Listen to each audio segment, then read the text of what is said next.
All right, guys, we are coming at you today. Welcome to the Fantasy Addiction Network, and we are looking at Deshaun Watson, quarterback for the Houston Texans. Literally the only thing standing between this franchise and a utter devastation of terrible football play. So can Deshaun Watson continue to bail out Bill O'Brien's bad decisions?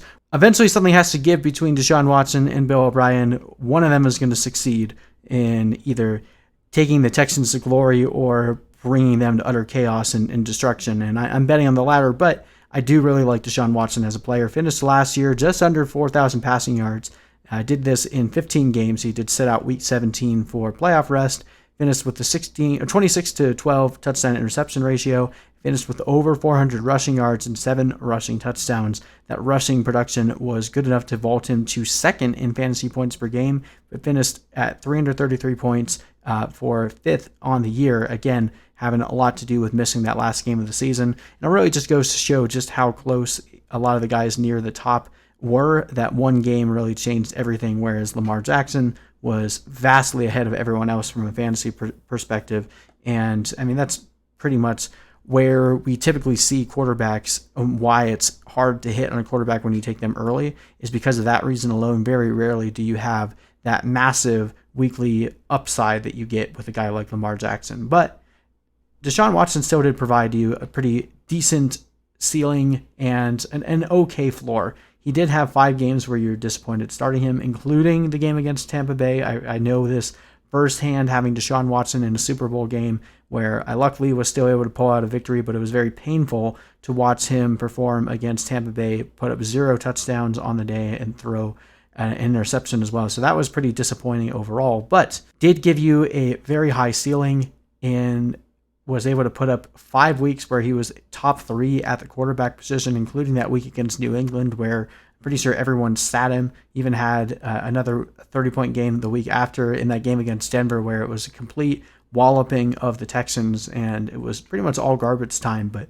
Deshaun Watson does give you the ability to come back and get a lot of garbage time points. Again, that rushing production really helps keep that production high, especially near the end zone. Now, if David Johnson is to be believed and is actually going to be good again, that could dip into Deshaun Watson's touchdown production, but I don't really think that much of David Johnson at this point in his career. So Deshaun Watson is really going to have to do everything if this team wants to be competitive, and I wouldn't be surprised if we actually saw his running go up a bit more with the absence of DeAndre Hopkins for the first time in his career. So it's not like he has a poor stable of pass catchers, but losing DeAndre Hopkins, it has to hurt because he's going from a guy that he's thrown, like last year, 150 of his targets went to DeAndre Hopkins. So it's going to be a bit of a challenge, especially if Will Fuller can't stay healthy. Will Fuller is obviously the guy with the most continuity outside of DeAndre Hopkins, but he can't stay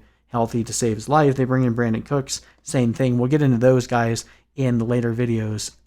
I don't think that's going to prevent Deshaun Watson from being fantasy productive or at least near the top, but I do think it prevents his upside from being what you would want if you have to draft a quarterback early. So last year, Deshaun Watson finished with 81 deep ball attempts and had a 42% accuracy rating throwing it deep.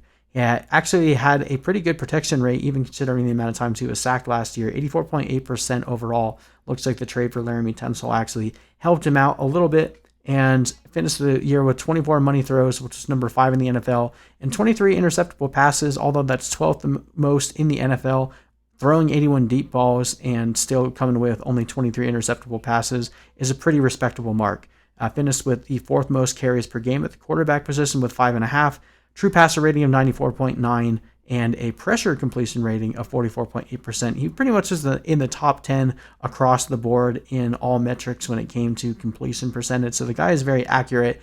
He is a deep downfield savant, and if he can make this work with Will Fuller and Brandon Cooks, then he'll probably end up having another pretty productive year. I am concerned overall as to the consistency of this team. Losing your most established pass catcher in the season that you're not going to have much time to actually develop rapport with the new guys coming on board. Speaking of Brandon Cooks, and they also acquired Randall Cobb. It could be a little bit of a bumpy ride, and I'm actually expecting the Texans as a whole to regress pretty hardcore. I would venture to put them in the potential dump dumpster fire category if it wasn't for Deshaun Watson bailing them out. So we do still have him projected to do pretty well in fantasy, but again, I think his upside is limited a bit without DeAndre Hopkins there. So we have him finishing with over 4,000 passing yards, roughly the same touchdown to interception ratio, which, you could argue the touchdowns could actually come down a bit with DeAndre Hopkins gone, but I think there's enough pass catchers there that Deshaun Watson's going to be able to find a way to make it happen. 459 rushing yards and 5 rushing touchdowns. That'd be good for 316 fantasy points, and that would put him in the top 6 at the quarterback position. If he is able to take a massive step forward in his running ability, if that's something that he ends up needing to do, I could see his fantasy points going up. But with the way this team is being run right now, I wouldn't be surprised if they were having to play from behind on a lot of games, which I don't think would necessarily hurt Deshaun Watson, but it would go against the narrative of him needing to run the ball a bit more. So it really depends on whether or not his pass catchers can stay healthy. Randall Cobb has dealt with a lot of injuries over the past few years of his career. Brandon Cooks is on the verge of having another concussion that will end his career. And Will Fuller can't stay healthy to save his life. Kenny Stills is there, but they didn't use him much last year, even though he was involved in that trade that had them sending away 2 first-round picks.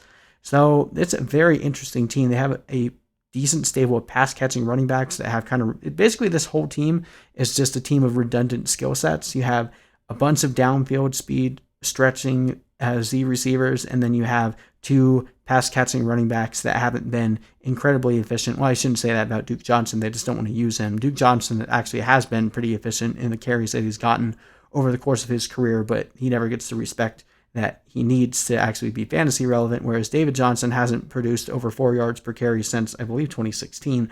So it's probably going to be another season where the run game is going to be pretty ugly, but they're going to continue to pound away at it because that's Bill O'Brien's style. So overall, I'm probably avoiding Deshaun Watson in most redraft leagues this year. There's too many uncertainties with the changes in the offseason and the lack of time to actually become reacclimated with all the newly acquired talent.